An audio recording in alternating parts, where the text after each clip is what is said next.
welcome to Radio Abundance, a podcast by YIMBY Democrats for America. It's time to build again, folks.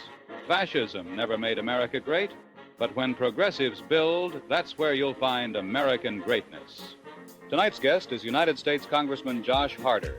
He's the founder and chair of the brand new bipartisan Congressional Build America Caucus. That's right, folks, it's time to build America. That's coming up right now on Radio Abundance. Please welcome your host for the evening, YIMBY Democrats for America Executive Director Steve Boyle. Congressman Harder, thank you so much for joining us on Radio Abundance. We are so excited to talk to you today for many reasons, but perhaps none more so than the fact that you are the new founder and chair of the all-new bipartisan Congressional Build America Caucus. We are extremely geeked out about this, not least of which because just a few weeks before you announced, we announced ourselves as YIMBY Democrats for America with two missions: to build America and defeat fascism. And hey, now thanks to you, there is a Build America Caucus. So that's pretty cool. You know, there's going to be a lot of folks who listen to this podcast who have been probably following the Build America Caucus so intensely that perhaps they know more about it than you do. But there's going to be more still, hopefully more every week, that are tuning in to kind of join the movement and learn about it for the very first time. And so maybe this is the first time they're hearing about the Build America Caucus. Maybe this is the first time they're hearing about a caucus. So I wonder, Congressman Harder, if you can tell us, what is the Build America Caucus? Yeah, well, thanks for having me, and thank you for all the incredible work you're doing. The Build America Caucus is pretty simply the federal hub for passing pro-growth policies that cut red tape, get America back to building the housing, the energy, the infrastructure that we so desperately need. This is a bipartisan group of about 30 members of Congress stretching across the entire political spectrum. We've got, folks on the left of the Democratic Party, on the right, in the middle, and a whole bunch of Republicans across the Republican Party as well, that are really just united by one thing: that it has become way too difficult to get important projects done. And it's past time we fixed it. So learning more about the caucus, and we'll talk in a little bit about the past of it, how you came to these ideas, how you started the caucus, what you're working on now. But as a point of clarification, listeners to this podcast will know that we are huge fans of Congressman Robert Garcia. Early this year, he founded his own caucus, the brand new bipartisan Congressional YIMBY Caucus. He joined us at our first YIMBYs for Harris event. He broke the news about when the YIMBY Caucus would launch during our phone banking events. He joined us as one of our first guests on Radio Abundance. And Congressman Scott Peters, who is in the Building America Caucus as well, even told us that our efforts in the fall with YIMBYs for Harris were part of why the YIMBY Caucus happened, that in identifying and recruiting and promoting so many YIMBYs and Democrats in Congress, we sent the signal of how many there were, and that there was a mobilized and energized constituency ready to back them, and that folks even used our green room as a recruiting station. But I am curious, you're also a founding member of the YIMBY Caucus. We have a lot of our favorite guests, Congressman Auchincloss, Congresswoman Laura Friedman, Congressman Scott Peters. They're in both. Where does one caucus begin and the other end? Like, what's the overlap? What's each's unique area, and how do you think they'll work together? Yeah, we want to work with anybody. We share a lot of common ground with other caucuses. I think the big difference is we're just not focused on only housing. The same thing that's holding us back from building the housing that we need, which I'd argue is an obsession with process and paperwork over the end outcome, that is also the same thing holding us back from building new nuclear plants or wind turbines or high-speed rail. And so this is really an umbrella group to address all of the common bottlenecks we have put in front of building good things. And one of the reasons why that's important is the federal government has some jurisdiction over housing, and we're excited about some of the housing bills that we're launching, although so much of that is in state and local hands. But when it comes to energy policy or infrastructure policy or healthcare policy, that's really in the federal government's court. And so we need a group that is going to be focused on what is holding us back from getting good things done across all of these different areas, and especially focused on the areas where the federal government is really the elephant in the room and writing the lion's share of the policy that's relevant for folks across the country. And can you give me an example of some of those, in area specific policy, specific regulation, where you feel like the federal government has been holding us back, that you feel like the Build America Caucus can step up and fix? Yeah, I mean, I think about the Inflation Reduction Act and the infrastructure bill that I voted for now 4 years ago during the beginning of the Biden administration. And I was incredibly optimistic when I cast that vote about what those bills would be able to do in my community. We had one bridge in our area that I drove over as a kid that was literally falling apart. And I was incredibly excited by the fact that we were going to put infrastructure dollars into local communities to build the highways and bridges and the mass transit that we need. Fast forward 4 years later, that bridge is still just as broken as ever. School buses are even banned from driving across it. It's so dangerous. And it could take another 15 years to actually put a shovel in the dirt to get that bridge fixed. Look at all the wind and solar that we have tried to finance. The vast majority of it either not getting built at all, or not getting built fast enough, or being built in the red states that have actually had a lot of the permit reforms that the federal government should be taking on. So this has been, I think, a really radicalizing experience for me to just see how slow good projects have been getting going. And so, what do we need? We need a federal government that has a sense of urgency and that has a sense of, real outcomes and getting good projects out the door and not letting the, process govern everything as opposed to the real needs that people have. I love that you use the word radicalizing because it anticipates my very next question, which is what radicalized you and how did you come to these ideas? As you talk about the infrastructure bill and then shovels not hitting the dirt, I think that's a journey that a lot of us have been on, to fight for decades to get people to pay attention to climate change and fund the solutions, and then to turn around and go, wait, are we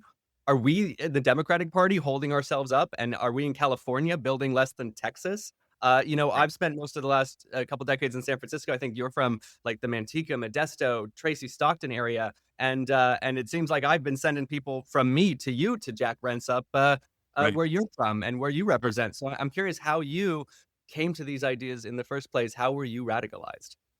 Look, I think it's hard to not be a 30 something in America and not be radicalized, or a 20 something or a teenager, right? I mean, young people across the country are fired up because we see that we're not going to have the same future that our parents and grandparents have, right? I mean, the fact that it's 56 as the average age of buying a new home today versus 31 when I was born, right? 56 is the average age of buying a new home versus 31 just a couple decades ago, tells you how far it has gotten to actually achieve the American dream for most young people.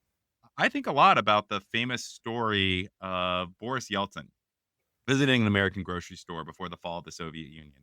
Probably heard it. Yeltsin meets with Bush, with Reagan, but nothing had a bigger impression on him than seeing American prosperity and American growth represented in an American supermarket. A huge contrast to the shortages in the Soviet Union at the time. I still think American supermarkets are the eighth wonder of the world. But I think today, if you were to airdrop somebody from Russia or from China, which we consider one of our global rivals, if not our main global rival, I think they'd be pretty underwhelmed. We still have good supermarkets, but we have a homelessness crisis in San Francisco and across California that's exacerbated by our housing shortage. We pay sky high rates for electricity because we made it difficult to build new energy projects. We've waited 30 years for high speed rail without any passengers going. And what Build America is all about is achieving that same sense of awe about American prosperity and American growth compared to our rivals that we had when Boris Yeltsin visited that supermarket in the 80s. So you go on this process of radicalization. You come to see this as the solution. At a certain point, you had to go, oh, okay, I think a huge next step for this could be a caucus. And I, Josh Harder, am the man to build it. And now you've got to go recruit and you've got to figure out who should be a member and you've got to, bring folks to the table. What is the actual process, I think, first of deciding to try to start a caucus? Why a caucus? Why you? How are you going to get this done? And then how'd you actually go out building it? I've been admiring what's happened with the YIMBY movement at a state and local level for many years now. And I've really hoped that something was going to be created at the federal government level that I could jump onto. And it just didn't happen fast enough. And there have been a number of times over the last couple of years when we've been in a real opportunity to move some major policy, either on housing or on energy permitting. There were some great bills over the last couple of years that almost made it, but the opposition to those bills was far more united than the folks that actually wanted them to happen. And so eventually they died. And so I thought there was a need now more than ever to have a federal complement to so much of that great energy that's happening in think tanks and at a local level across the country. And so I got together with a bipartisan group of a half dozen members that were really thinking through what this could look like. We scoped it out. We went out and talked to a lot of folks, and the demand is real. Uh, there is nobody more frustrated by our inability to build good things than members of Congress that have voted, that have taken difficult votes, that have walked the plank on these issues time and time again, and then are unable to go back to their community and say, hey, look at this great bridge we've built. Look at this great wind project. Look at this great housing development. Because by the time those projects get actually built, we're all going to have gray hair and be retired for decades on end, because it is so long to actually bring these projects to fruition. So there's a lot of take up, and I think folks are pretty excited. Now we have to translate that energy and that momentum into real policy and real action, and ultimately the change that people need. And when you were thinking of, well, first of all, I want to ask, you mentioned a couple bills in the past you would have liked to see succeed that didn't get passed. I think I can guess some of them, but I'm curious, just for our listeners and for me, what are some of the bills that you think would have been great that were voted down? Yeah, I think probably the biggest missed opportunity for me was actually in the text of the bipartisan infrastructure law. I was one of the folks that was involved in that negotiation, and there has been some tremendous work done on how expensive it is to expand mass transit, to build high-speed rail, to build just new highways and bridges across the country, compared to even our European friends and allies, right? Why is it so much more expensive to build the Second Avenue subway in New York City than it is to expand the Paris metro? I had hoped that some of those ideas would make it into the text. Some of those reforms would make it into the text of the bipartisan infrastructure law, and they didn't. There just really was not a groundswell of support, because the beneficiaries of that lack of reform, the beneficiaries of high cost, are very vocal, very organized, and very concentrated. Whereas the mass public that are paying those high costs, the folks that are not benefiting from the expanses of mass transit or the housing projects that need to happen, are a lot less organized. And one of the benefits of the YIMBY movement is actually bringing together a political coalition of all the folks who are affected by this, who have been, I think, largely on the sidelines. And so ultimately, it didn't happen. And I think the bipartisan infrastructure law is not going to do enough to, in retrospect, if you look at it decades from now, it's just not going to make the major improvements in our infrastructure that are needed, because it's all going to cost too much. The inputs, especially during COVID, went sky high, and we did not put in place the policies needed to actually build the projects that people want. So that was one big missed opportunity. The other was the Inflation Reduction Act and some of the energy policies that we need. I think anybody in California should be furious that 80% of the dollars to build clean energy, which are now being taken away by this current administration, we're going to red states and red districts, because we have made it so difficult to build wind turbines and solar projects and the like across California. And so that really, I think, frustrated me. And there have been some good reforms about permitting that tried to get it across the finish line and didn't quite make it. And Build America is about how do we actually get more momentum behind those projects, actually get them done. You mentioned some of the challenges here. We will talk more about those and how to overcome them. You're obviously organizing in Congress. We're trying to organize among voters. As you went about organizing and building your membership, obviously you can look at the folks who'd taken those votes with you before. I'm curious if there were any surprises, both folks you didn't expect to be allies, but also folks you might have expected to be allies, and maybe pushback that you got. Yeah, certainly both. There have been a whole lot of folks that have come up to me who, I vote with very, very rarely, who have just told me all of these horror stories about how, a particular project in their district that they've been trying to get off the ground for decades and decades that hasn't happened, and how it has made them far more passionate about this. And so it's been a great opportunity to, build new allies and get more folks involved. But unfortunately, the opposite is also a case. After we launched this caucus a couple weeks ago, there were a lot of folks coming up to me, and one person came up to me who was a very senior leader in the Democratic Party. And she told me, I am so glad you're building this. This is great. I have a project in my district that I've been working on for a long time, and I can't tell you how necessary it is to get permit reform done, to fix the way that we do housing and all the rest. And I said, great, that sounds fantastic. Do you want to join? And this person said, nope, can't do that. Don't want to make anybody mad. I'm not going to be involved at all in signing on to any letters, signing on to anything. But I really hope that you fix this, which I just thought was a perfect encapsulation of why this has been tough. I think the need for reform is enormous, but the obstacles are often quite clear, especially to folks that have been around for a long time and know a lot of the interest groups that benefit from the status quo. I think we'll get more folks like that. I think there's a new generation of leadership coming to the party, and that is more folks are frustrated by by what they're seeing across their communities. We will build more momentum. But there are certainly a lot of folks that I think hope we succeed, but aren't necessarily going to be on the vanguard of the change we need. And how do you think we change that, right? Because that does seem like the crux of the political issue. Both you've got many folks in office who know this is the right thing to do and just cannot lose the votes, just don't feel like they can comfortably take that stand.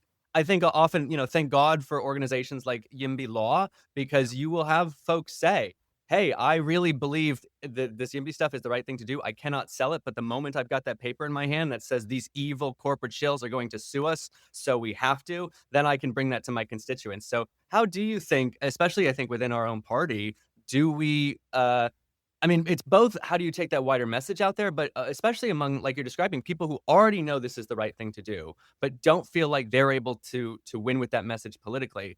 How do you reckon we can change that? I think the most important thing we need to do is change the mentality of the Democratic Party. Uh, to me, the progressive vision should be housing that people can afford. It should be clean energy that folks want. It should be, mass transit that is safer, lower cost, and lower emissions. Uh, and that should be what the Democratic Party is trying to achieve. The Democratic Party needs to be about a government that works. Uh, every successful national iteration of the Democratic Party going back decades has been a party that has been furious at the status quo and focused on reforming government. That was what Bill Clinton got right. That was what Barack Obama got right.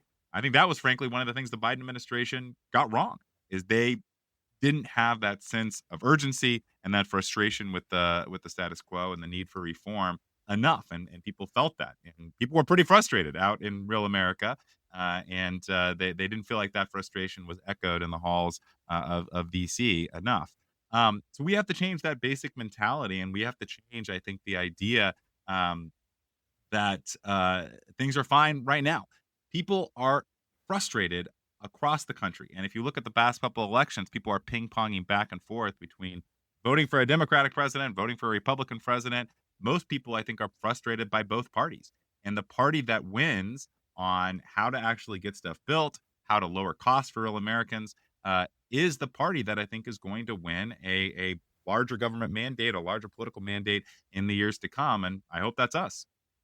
And I am curious how you might frame that, especially for, let's say, the furthest left wing of the Democratic Party. And I bring that up because I think there's a lot of folks who are kind of the tip of the spear on a lot of issues around justice and how we take care of each other, who, are naturally very worried that we're going to take Robert Moses's decades of smashing cultural communities to rubble to build parking lots and highways and now run that play again with unfettered corporations. I also think a lot of us thought, hey, once we convince the Democrats on deregulation on some of this stuff, we'll easily have partners on the right. And as Congressman Auchincloss says, there's been a big turn on the right to a government that is more statist, more top-down, more anti-market, sort of a supreme leader micromanaging the economy and our lives. We like to talk a lot about the idea of progressive abundance and that kind of FDR era where you've got private citizens building the Empire State Building, but governments building the Hoover Dam and the Golden Gate Bridge and passing the New Deal and fighting the Nazis. And the idea that abundance isn't just a way to put more money in working folk pockets or lift up vulnerable communities or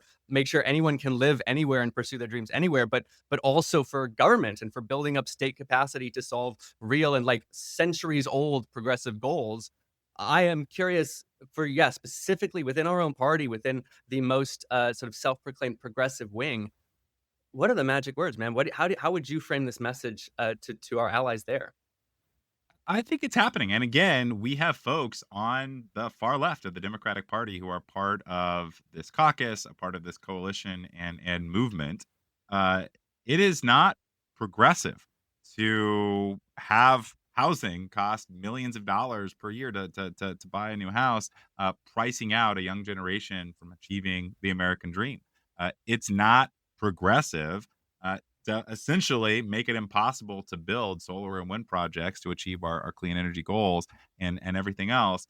So I actually think an America that builds a government that can get stuff done is the most progressive government we can have, because a government that can actually achieve those ambitions is critically important for folks. So I actually think this is going to be something that becomes easier. I think it is really a generational battle in a lot of ways. And there are two challenges. One is how do we sort of convince the old guard of the Democratic Party that times have changed since the 1970s, and our problem today is not about stopping bad projects; it's about getting good projects built. And then the second is how do we actually, talk to young people and make sure that they are not cynical and apathetic and have a feeling that nothing can ever change. I go to a lot of high schools and community colleges and talk to young students, and I see this wave of anger and despair that I think is going to be potentially very politically dangerous for any party that doesn't actually get on board with making life better for folks.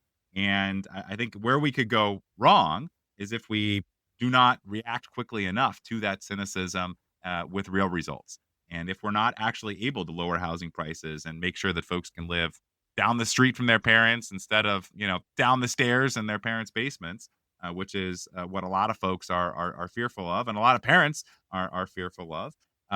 We have to fix that, and I think the party that fixes that is going to be the party that actually is going to be able to win and build a durable majority for the long term. So we know the problem. We know the solution. Let's talk a little bit about the outcomes now, right? The light at the end of the tunnel, the pot of gold at the end of the rainbow. I think it's a problem widely in American politics that people don't know what the vision is. I think it's especially true of Democrats, right? What do you want the country to look like in 10 years, 15, 20? Paint me a picture. And so I was really excited. I was talking to a member of your team who dropped very casually the phrase, the golden age of abundance. And I love this. I was thinking often in the fall of the idea of a new American golden age, right up until Trump started using it. And I thought, oh, well, that phrase is now gone for a generation. That's a bummer. But I believe in the idea of a golden age of abundance. And there's a lot of statistics on our side and history on our side, but I think people need to be able to see it in their mind's eye and understand what their life experience will look like, what it will look like, what it will smell like, what it will be like to touch the golden age of abundance. So I wonder if you can paint us a picture of what America will be like in 10, 15, 20 years if you succeed. Yeah, I think I want to build a party and a country that is optimistic again and that believes in growth and prosperity. And yes, that golden age that Trump has stolen from us. I think what that looks like is pretty simple. It's a country where people can move where they want, live where they want, regardless of the crazy housing prices that we have today, where we have the clean energy that we need, the infrastructure to get us there. And by the way, the healthcare. We haven't talked a lot about healthcare. It's something that I care a lot about, and I think the federal government has all the tools to fix. We have a lot of innovation happening in technology with AI, what's going to really propel drug discovery very quickly.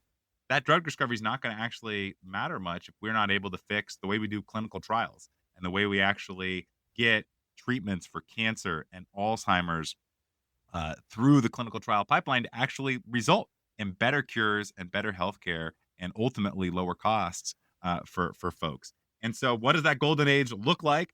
I think it looks like a country that's optimistic again because we have showed people that there is a prosperity and a growth agenda that can be shared and that can be benefit everybody, as opposed to that negative zero sum mentality that I think has infected our country right now. It's a little bit of a vicious circle. The more cynical our politics becomes, the more zero sum mindsets predominate, which make it difficult to actually break out and achieve that shared prosperity that we need. The golden age is about fixing that from the beginning and starting with that sense of optimism of a country that we want to achieve. Well, that's gorgeous, and we are behind you all the way. As we come to an end here, let's bring it back to brass tacks, right? And what we are doing. The caucus is just a few weeks old, but I am very curious what the day to day is actually like for the first few weeks of a caucus as you figure out what to prioritize to make this real. Like, what is, and you have to decide like where to actually focus your attention. What is first up, next up? What are you working on now? What should we expect? And then, just so nobody gets mad at me for keeping you too long, if you want to bring us home, anything else that we should know how to follow you, and anything we should have covered that we didn't. Yeah, I think in terms of our goals, we really try to do three things. One is we're trying to help amplify the public conversation around what abundance, what build America, what YIMBYism actually means, and make this the center of our party and of the country's agenda going forward. Two, there are a lot of bills that are going to pass in Congress over the next year. We want to make them as good as possible. And we want to make sure that there is a pro-growth agenda that is at the center of some of those bills. Not all of them are bipartisan, and so navigating that in a polarized and historically challenging era is not easy, but we're working on that. And then trying to make sure that we put some big flags in the distance on what we want to achieve over the long term, I think is really important. We had Kamala Harris run for president on the agenda of building 3 million new homes, which sounded absolutely fantastic to me. The policy substance underneath that campaign promise, I think, was pretty lacking. And so one of the things that we're trying to do is actually flesh that out. What would it actually take to build 3 million new homes across a presidential administration? What would it mean to unleash American clean energy in a way that we can actually get these projects built in months or a couple years as opposed to decades and centuries? What would it mean to actually have high-speed rail and to make sure that these projects don't end up mired in gridlock for decades on end, costing tens of billions of dollars without actually releasing or allowing any passengers to ride?